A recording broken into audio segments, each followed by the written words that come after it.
Ivan Gunawan minta agar King Nassar tak dijenguk lagi. Ivan Gunawan meminta rekan-rekan artis untuk sementara tak lagi membesuk pedangdut Nassar yang sedang dirawat di rumah sakit.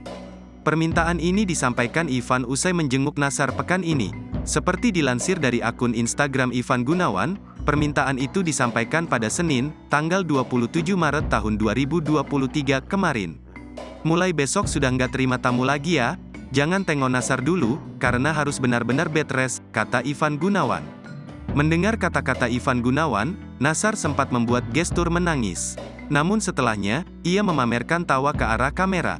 Adapun ketika dijenguk Ivan Gunawan, seperti terlihat dalam video, Nassar tampak segar duduk di atas ranjang. Meski demikian ia masih memakai infus dan selang oksigen. "Sehat ya, ganteng, biar bisa nyanyi lagi, joget lagi, centil," ujar Ivan Gunawan mendoakan Nassar.